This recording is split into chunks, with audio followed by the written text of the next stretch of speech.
تو اس رائے کے متعلق آپ کی کیا رائے؟ کیونکہ ان کو فطرہ انکار حدیث کا بھی الزام ان پر لگا ہے، حدیث کا انکار کرنے کا الزام بھی ان پر لگا ہے، اور بہت سی چیزوں کے متعلق ان پر الزام ہے کہ انہوں نے خود ساختہ طور پہ یہ سب کچھ کیا ہے۔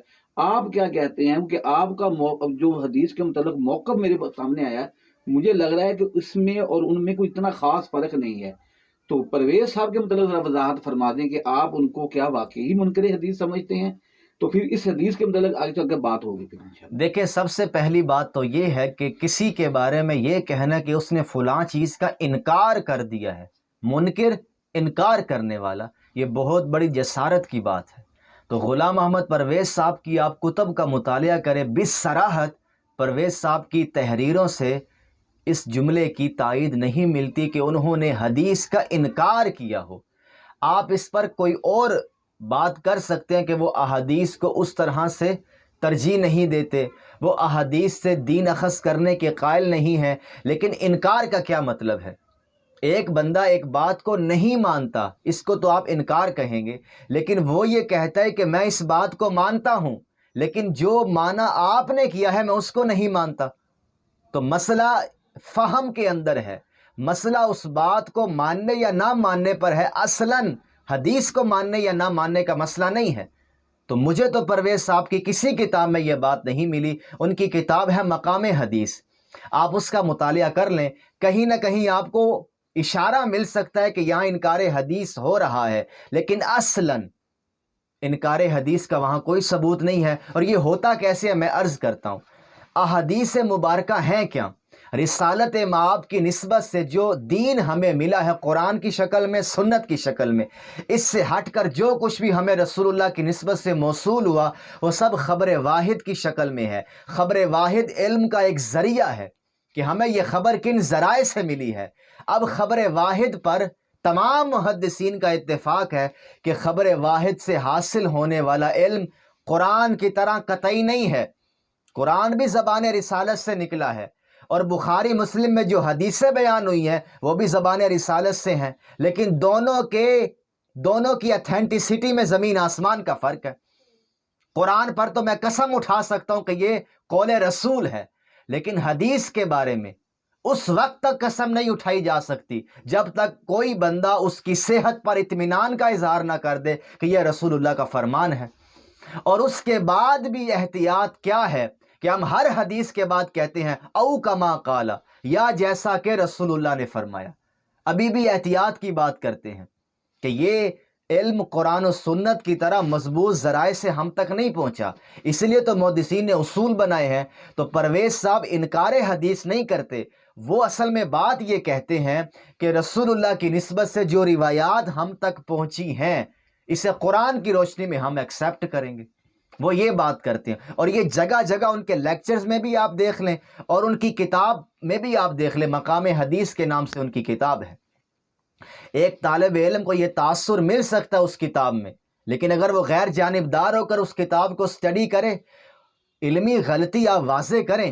پرویز صاحب انسان ہیں، اختلاف نبی سے نہیں ہو سکتا، باقی سب سے ہو سکتا ہے، لیکن دیانتداری کے ساتھ غیر جانبدار ہو کر آپ کتاب کا مطالعہ کریں اور آپ خود کہیں گے کہ بات انکار حدیث کی نہیں ہو رہی، بات حدیث کو سمجھنے کے منہج پر ہو رہی ہے کہ ایک بندہ حضور کی نسبت سے ایک بات بیان کر رہا ہے، وہ بات مزاج نبوت پر بیٹھتی نہیں ہے، وہ بات قرآن پر فٹ نہیں بیٹھتی، قانون فطرت پر فٹ نہیں بیٹھتی، اور آپ اس کو رسول کا قول کہے جا رہے ہیں۔ اس میں اختلاف ہے، اور یہ اختلاف صرف پرویز صاحب نے تو نہیں کیا، ابو حنیفہ سے لے کر علامہ ابن تیمیہ تک ہر بندہ مراد پیغمبر کو سمجھنے میں اپنی صلاحیت کو استعمال کر رہا ہے کہ رسول اللہ کہنا کیا چاہتے ہیں۔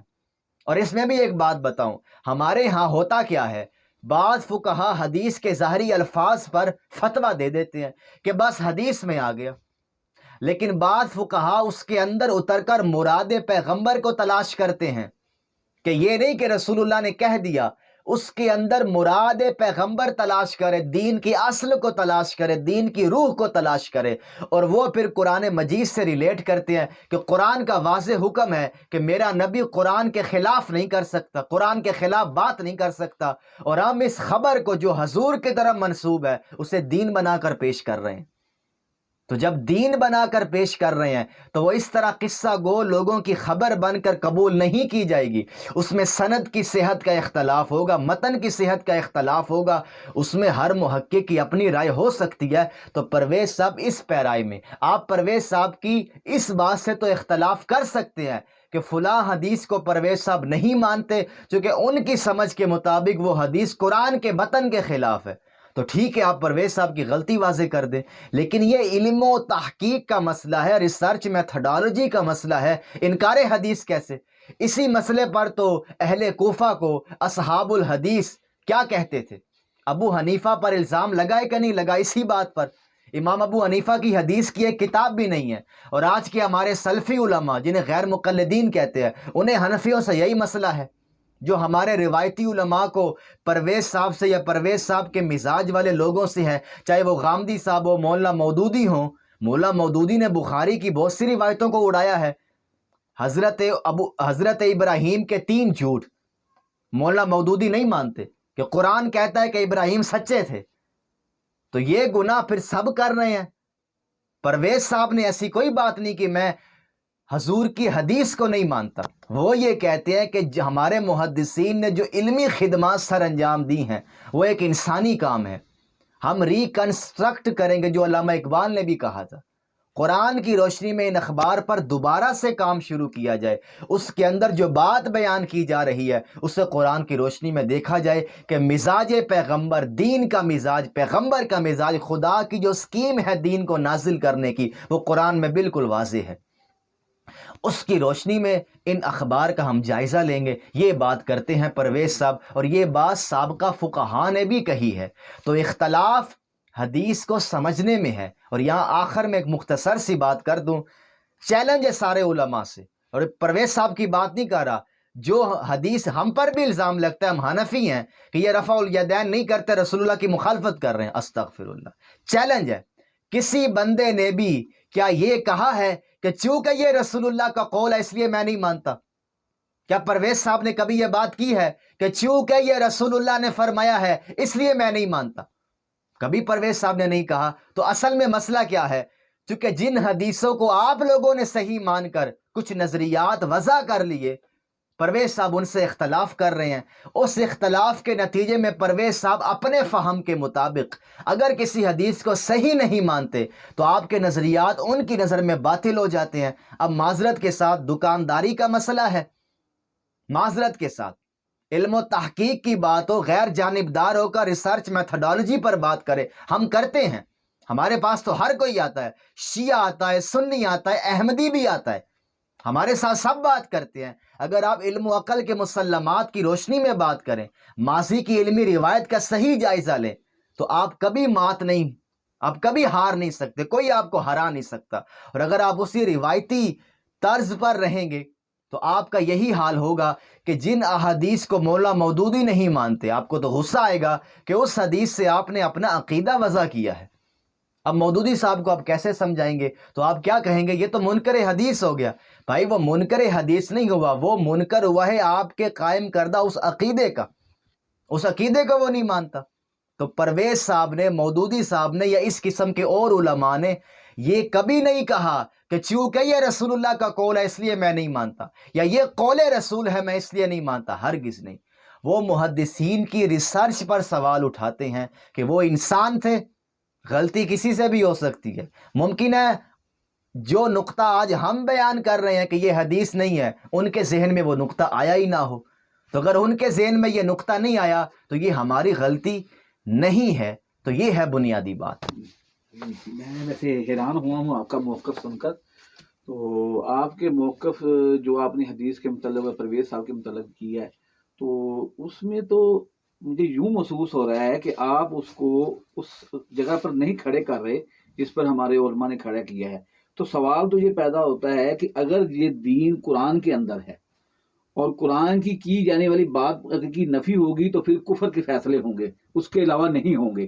تو پھر یہ کسی بات کو جو اخبار احاد کی ہے اس کی بنا پر یہ کفر کے فیصلے اور کسی کے ایمان کے شک کرنا اور اس کو کافر کہہ دینا اور منکر حدیث، تو یہ روش جو ہے یہ علماء کے اندر کیسے پائی گئی اور کیوں یہ پیدا ہو گئی؟ اس کی دیکھیں کیا وجہ ہے؟ یہ وہی بات ہے کہ اگر آپ نے کرسچینٹی کا مطالعہ کیا ہو، عیسائیت کی تاریخ کا مطالعہ کیا ہو، تو آپ کے علم میں ہوگا کہ اہل کلیسا کو کس طرح سے اجارہ داری حاصل تھی مذہب پر، کہ جو اہل کلیسا کے خلاف بات کرتا تھا اس کی گردن اڑا دی جاتی تھی۔ بہت سے سائنسدان، ایک نام آتا ہے گلیلیو، غالباً یہی نام ہے، اس نے بغاوت کر دی تھی کہ سورج اس کائنات کا مرکز ہے یا زمین اس کائنات کا مرکز ہے، اس پر اس نے اختلاف شروع کر دیا۔ تو بہت سے سائنسدانوں کو اس بات پر جیل میں ڈال دیا گیا، جلا دیا گیا کہ اہل کلیسا زمین کو یہ مانتے تھے کہ زمین سورج کے گرد نہیں گھومتی، سورج زمین کے گرد گھومتا ہے اور اس کائنات کا مرکز زمین ہے۔ لیکن ان لوگوں نے، گلیلیو نے بھی اور بھی سائنسدانوں نے یہ انکار کیا کہ یہ بات سائنٹیفکلی غلط ہے، تو ان کو جلایا گیا کہ آپ نے اہل کلیسا کے خلاف بغاوت کی ہے۔ گلیلیو کو معذرت کرنی پڑی اپنی فیملی کی وجہ سے، اور اس نے ظاہری طور پر تقیہ کر لیا، عقیدہ اس کا وہی تھا۔ تو ایک وقت ایسا تھا کہ پوپ کے خلاف، فادر کے خلاف بات کرنا جرم تھا، اور آج ہمارے یہاں بھی وہی مذہبی پیشوائیت ہے کہ نبی سے اختلاف نہیں کیا جا رہا۔ نبی کی بات کو کسی نے سمجھ لیا ہے، اس کی وہ سمجھ ملک پاکستان میں، ملک شام میں قانون بن کر اسلامک سٹیٹ میں نافذ ہو گئی ہے۔ تو بھائی اس سے اختلاف ہے نا، رسول اللہ سے تو اختلاف نہیں ہے، اللہ کی بات سے تو اختلاف نہیں ہے۔ ندیم بٹ صاحب، آپ نے قرآن کی ایک آیت کا مطلب بیان کیا، میں نے کہا کہ ندیم بٹ صاحب آپ غلطی کھا رہے ہیں، تو آپ کیا کہیں گے؟ آپ اللہ کی بات سے ٹکر لے رہے ہیں۔ اور خدا کا خوف کرو، جو آپ نے فہم بیان کیا ہے اس آیت کا، میں اس کو صحیح نہیں سمجھتا۔ میں نے کب آیت کا انکار کیا ہے؟ تو ہمارے علماء اس فرق کو نہیں سمجھ رہے کہ رسول اللہ سے اختلاف نہیں ہو رہا۔ یہی اعتراض سلفی علماء حنفیوں پہ کرتے ہیں۔ اگر حنفی میری بات سمجھ رہے ہیں تو وہ غامدی صاحب، پرویز صاحب، مودودی صاحب کے اس مسئلے کو بھی سمجھ جائیں گے، کیونکہ پرویز صاحب کے ساتھ ساتھ باقی علماء پر بھی یہ الزام لگایا جاتا ہے، اور سب سے بڑا الزام احناف پر ہے کہ احناف کے پاس حدیث کی کتاب نہیں ہے۔ تو میں سب کو اکٹھا کر کے موقف عرض کرنا چاہتا ہوں کہ ہمارے علماء اس فرق کو نہیں سمجھ پا رہے کہ انڈرسٹینڈنگ کا اختلاف اور چیز ہے، اور مطلقاً کسی مسئلے کا انکار کر دینا اور چیز ہے۔ اب میں ایک چپتا ہوا سوال کرنا چاہتا ہوں جو میں نے آپ کی گفتگو میں سے اخذ کیا ہے۔ تو بعض اوقات ایسے ہوتا ہے کہ کوئی چیز عوام کے اندر اتنی معروف ہو چکی ہوتی ہے کہ اس کے خلاف بات کی جائے تو خود آپ کو اپنی ذات کے متعلق بہت کچھ دیکھنا پڑتا ہے، آپ کو اس کا اندازہ ہو چکا ہوگا، کیونکہ آپ جس قسم کی موقف رکھتے ہیں نا، اس قسم کے موقف رکھنے والے کے ساتھ یہ ایسے ہوتا ہے۔ اب سوال کیا ہے؟ اب سوال یہ پیدا ہوتا ہے کہ اگر کوئی شخص ایک بات کو تسلیم کر رہا ہے کہ یہ حدیث ہے، میں اس کو تسلیم کرتا ہوں، اس پر جو آپ کا موقع بڑا شاندار ہے، جی جی، میں اس کو تسلیم کرتا ہوں، ہونا ایسے ہی چاہیے تھا۔ لیکن پرویز صاحب کے متعلق بھی ایسے ہے کہ جب کوئی چیز معروف ہو چکی ہو اور اس کی اصل کو چھیڑا جائے گا تو نقصان ہوگا، جی جی بالکل۔ تو پھر وہ کیا ہوتا ہے؟ پھر اس کی پوزیشن بدلی جاتی ہے، کوشش کی جاتی ہے کہ اس کو ایسا رنگ دیا جائے کہ وہ اس سطح سے نیچے بھی آ جائے اور اس کی شدت میں کمی بھی آ جائے۔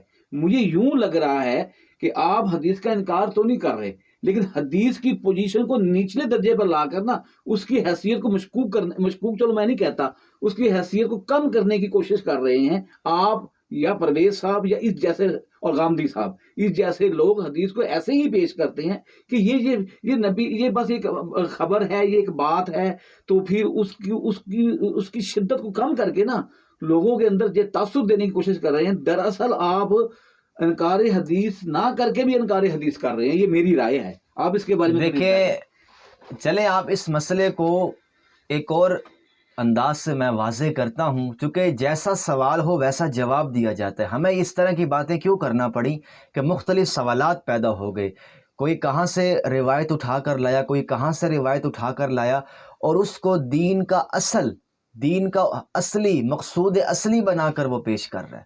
تو ہمارا بنیادی سوال ہے کہ رسول اللہ دین کی بات کیا 1 2 3 بندوں کو بتا کر جائیں گے؟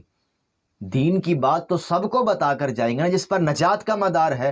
تو اخبار احاد میں اگر اصلاً دین بیان ہوا ہے تو آپ اس سوال کا جواب دے دے کہ رسول اللہ دین کی بات ایک دو تین بندوں کو بتا کر جائیں گے؟ منصب رسالت کو آپ سمجھیں کہ دین سے متعلق جو بھی ہدایت ہے، جس پر نجات کا مدار ہے، آخرت میں کامیابی اور ناکامی ہے، اس دینی مسئلے پر، اور وہ ہمیں پتہ چل رہا ہے خبر واحد سے، تو آپ اس کی سنگینی کو سمجھیں کہ مجھے ایک دو تین بندوں سے رسول اللہ کی نسبت سے وہ دین کی بات پتہ چل رہی ہے، تو جس کو نہیں پتہ چل رہی اس کا پھر آپ کیا کریں گے؟ تو دین کی بات اجماع اور تواتر سے منتقل ہوگی، اور یہی قرآن کا فیصلہ ہے، رسول اللہ کی عملی سنت کا فیصلہ ہے۔ قرآن ہمیں کیسے ملا ہے؟ خبر واحد سے ملا ہے۔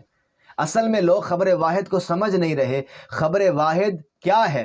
راویوں کی تعداد کی ایک تقسیم ہے، ذریعہ علم ہے کہ کن ذرائع سے آپ کو یہ خبر ملی ہے۔ مثال کے طور پر علامہ اقبال نام کا ایک بندہ تھا، مانتے ہیں نا؟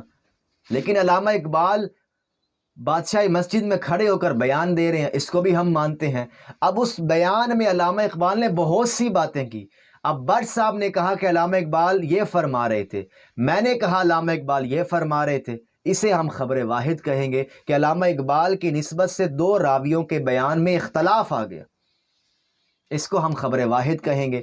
رسول اللہ کی نسبت سے جو یہ روایتیں بیان کی جا رہی ہیں، اس میں کئی اختلافات ہیں، سننے والا اپنے الفاظ میں آگے بیان کر رہا ہے، جس کو ہم روایت بالمعنی کہتے ہیں۔ تو آپ کیا سمجھتے ہیں کہ رسول اللہ دین کا یہ حصہ لوگوں کے فہم پہ چھوڑ کے چلے گئے کہ جیسے چاہو میری بات کا مطلب نکالتے رہو؟ اس میں احتیاط یہی ہے، سارے محدثین نے بیان کیا کہ بھائی حضور کی نسبت سے جب بھی کوئی بات بیان کی جا رہی ہو تو علم و عقل کے مسلمات کی روشنی میں جو نقد و جرح کے معیارات قائم کیے گئے ہیں، اس کی روشنی میں حضور کے فرمان کا جائزہ لو۔ اور معذرت کے ساتھ حضور کا فرمان تو وہ بعد میں بنے گا، راوی کی اس بات کا جائزہ لو جو وہ حضور کی طرف منسوب کر رہا ہے۔ اگر آپ کے علم میں ہو تو صحابہ کی نسبت سے روایتیں آپ کو مل جائیں گی کہ بعض صحابہ تو قسم لیتے تھے کہ تو نے واقعی حضور سے سنا ہے، ہمارے پاس تو قرآن موجود ہے۔ تو کیا آپ ان صحابہ کو معاذ اللہ منکر حدیث کہیں گے؟ ہرگز نہیں۔ رسول اللہ کے نسبت سے چونکہ یہ روایات ہر جو حضور سے جا کر ملے گا وہ حضور کی یہ بات بیان کرے گا۔ سوال یہ نہیں ہے کہ حدیث کو ماننا ہے کہ نہیں ماننا، یہ بھی مسئلہ بھی میں حل کر دیتا ہوں، شارٹ کٹ کرتے ہیں۔ ایک حدیث آ گئی ہے حضور کی نسبت سے، کیا وہ قرآن پر قاضی بن گئی ہے؟ بٹ صاحب کیا کہتے ہیں؟ مختصر جواب دیں۔ نہیں، قرآن تو میرا تو خیال ہے قرآن سب پہ قاضی ہے۔ قرآن سب پہ قاضی ہے نا؟ بس معذرت کے ساتھ جس شخص کا آپ نے نام لیا ہے، غلام محمد پرویز یا مولانا مودودی یا جاوید احمد غامدی یا اس طرح کے اور لوگ یا امام ابو حنیفہ کی جو ترجیحات ہیں، یہ سب ایک ہی بات کرتے ہیں۔ اگر آپ نے بات کرنی ہے تو قرآن فہمی پر بات کرے کہ آپ نے جس انڈرسٹینڈنگ کے پیش نظر فلاں روایت کا انکار کیا ہے، وہ انڈرسٹینڈنگ آپ کی ٹھیک ہے یا نہیں، اس پر بات کریں۔ یہ تو سارے کہہ رہے ہیں۔ اگر آپ یہ کہتے ہیں کہ قرآن قاضی نہیں ہے، حدیث قاضی ہے، تو آپ نے تو قرآن کو پس پشت کر دی۔ قرآن کہہ رہا ہے کہ میرے حبیب آپ نے اس وحی کی تابعداری کرنی ہے، آپ نے اس وحی کے پیچھے چلنا ہے، تو وہ نبی جو خود قرآن کی پیروی کر رہے ہیں وہ قرآن کے خلاف کیسے بات کر سکتے ہیں؟ اچھا پھر ہمارے لوگ کہتے ہیں جی آپ کی سمجھ میں فرق ہے، حضور نے تو ایسی، او بھائی کچھ خدا کا خوف کرو، اللہ نے یہ دین ہمارے اذہان پر مسلط نہیں کیا، ہمارے عقل و شعور میں اس دین کو اللہ نے واضح کر کے پیش کیا ہے، ہمیں اس طرح عاجز نہیں کر دیا کہ ہاتھوں میں ہتھ کڑیاں ہیں، پاؤں میں بیڑیاں ہیں، اور ایک ظالم بادشاہ کی طرح ڈنڈا لے کر وہ کھڑا ہے کہ میری بات مانو۔ ہرگز نہیں۔ روز روشن کی طرح، 2 + 2 4 کی طرح اس نے فطری حقائق پیش کیے ہیں کہ آؤ بات کرو۔ غار حرا پر کھڑا ہو کر ایک شخص کہہ رہا ہے کہ میں قرآن لے کر آیا ہوں۔ آپ کیا سمجھتے ہیں کہ اس نے دماغوں پر جبرن حکومت کی ہے؟ کیوں بٹ صاحب؟ اس نے جبرن حکومت نہیں کی دماغوں پر، اس کی صلاحیت کو دیکھے۔ ابو بکر عمر کے برین واش نہیں کر دیے معاذ اللہ، وہ حقائق پیش کیے، فطری حقائق کہ 23 سال کے اندر عرب میں ایسا انقلاب آیا ہے، ایسا انقلاب آیا ہے کہ جس قوم پر کوئی حکومت کرنا پسند نہیں کرتا تھا، انہوں نے رومن اور پرشین امپائر کے چھکے چھڑا دیے۔ وہ کیسے چھڑائے ہیں؟ فطری حقائق پیش کی ہے، فطری حقائق۔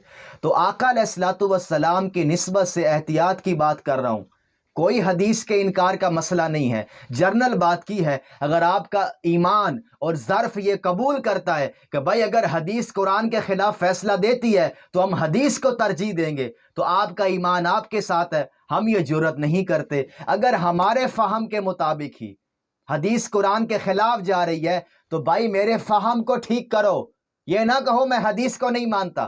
یہ علمی گفتگو ہے۔ قرآن کی جس آیت کو سامنے رکھ کر میں یہ کہہ رہا ہوں کہ بھائی یہ حضور کا فرمان نہیں، تو بھائی میں رسالت کو بچا رہا ہوں۔ بات کو سمجھیں، عظمت رسالت آپ جا کر پڑھیں سلمان رشدی کو، دی سنٹینک ورسز پڑھیں جا کر۔ جن روایتوں کو آپ صحیح مان کر حضور کی عظمت بیان کر رہے ہیں، باہر کے لوگ اسی روایت کو معاذ اللہ حضور کی توہین سمجھ رہے ہیں۔ آپ بیان کریں وہ روایت تو عظمت رسالت ہے، وہی روایت کوئی اور بیان کرے تو توہین رسالت ہے۔ تو بھائی غور کر لیں کہ کسی محدث نے اس حدیث پر صحت کا حکم لگایا ہے، ممکن ہے لگانے میں غلطی ہو گئی ہو۔ اب میں معذرت کے ساتھ ان حدیثوں سے کوئی بیزاری کا اظہار نہیں کر رہا، استغفر اللہ، ہماری عوام بھی فتویٰ لگانے میں جلدی کرتی ہے۔ احادیث مبارکہ حجت ہیں، اس کے بغیر چارہ نہیں ہے۔ آقا علیہ الصلوۃ والسلام نماز کیسے پڑھتے تھے، روزہ کیسے رکھتے تھے، اس کی تفصیلات ان احادیث سے معلوم ہوتی ہیں۔ بیویوں کے ساتھ معاملات کیسے تھے، اہل البیت کے ساتھ معاملات کیسے تھے، صحابہ کے ساتھ آپ میرے بیانات دیکھیں۔ حضرت فاطمہ کی افضلیت حدیثوں سے ثابت کی ہے۔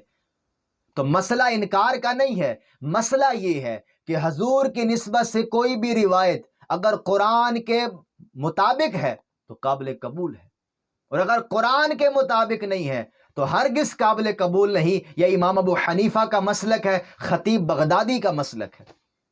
اور معذرت کے ساتھ بٹ صاحب، سارے محدثین یہ کہتے ہیں کہ اگر یہ چیک کرنا ہو کہ یہ گھڑی ہوئی روایت ہے یا نہیں تو سب سے پہلے اسے قرآن پر پیش کرو، پھر فطرت پر پیش کرو، پھر عقل عام پر پیش کرو، پھر اکثر سیرت کا مطالعہ کر کر کے پتہ چل جاتا ہے کہ نبی کا مزاج کیا ہے۔ بٹ صاحب، نبی کا مزاج کہ کیا نبی اس طرح کی بات کر سکتا ہے؟ محدثین نے یہ بھی لکھا ہے، اگر اس کے خلاف نہیں ہے تو روایت قبول ہے، اگر اس کے خلاف ہے تو روایت قابل قبول نہیں ہے، وہ نبی کا فرمان ہو ہی نہیں سکتا۔ تو اصل میں اس نے حضور کی حدیث کا انکار نہیں کیا، وہ تو اس کو حضور کا فرمان مان ہی نہیں رہا۔ تو بحث اس پر کریں کہ یہ حضور کا فرمان ہے، بھائی صاحب اس کو مانیں، آپ دلیل دے دیں۔ وہ نہیں مان رہے، ان کی دلیل سنیں۔ آپ کہہ رہے آپ نہیں مان رہے، آپ منکر حدیث ہے، کیوں؟ چونکہ امام بخاری نے اس کو مان لیا ہے۔ استغفر اللہ۔ امام مالک نے کیا کہا تھا؟ سلفی علماء جب تقلید کا انکار کریں تو حدیث امام مالک کا قول پیش کرتے ہیں کہ انہوں نے حضور کی قبر کی طرف اشارہ کر کے کہا تھا کہ اس صاحب مزار کے علاوہ ہر بندے سے اختلاف ہو سکتا ہے۔ کیوں؟ کہ وہ ابو حنیفہ سے کر رہے ہیں۔ تو اب ہم آپ سے بات کر رہے ہیں کہ کسی حدیث کو کسی محدث نے صحیح کہہ دیا تو کیا اس سے اختلاف نہیں ہو سکتا؟ بالکل ہو سکتا ہے۔ میں یہ بھی نہیں کہہ رہا کہ کھل کے اختلاف کر لیں، دلائل کے ساتھ بات ہوگی۔ امام بخاری کی شرائط پر امام مسلم نے تنقید کی ہے، اور آپ شروحات بخاری پڑھ کر دیکھ لیں، محدثین ایک دوسرے سے اختلاف کر رہے ہیں۔ یہ ضرور ہے کہ جو علم حدیث کا ماہر ہے، جو اس علم کی کمپیٹنسی رکھتا ہے، استعداد رکھتا ہے، صلاحیت رکھتا ہے، وہ ضرور ریکنسٹرکشن کرے، دلائل کے ساتھ بات کرے، تو خدا را انکار کی بات نہ کرے۔ بہت بڑی تہمت ہے۔ پہلے کسی کا موقف سمجھیں، اس کے بعد بات کریں۔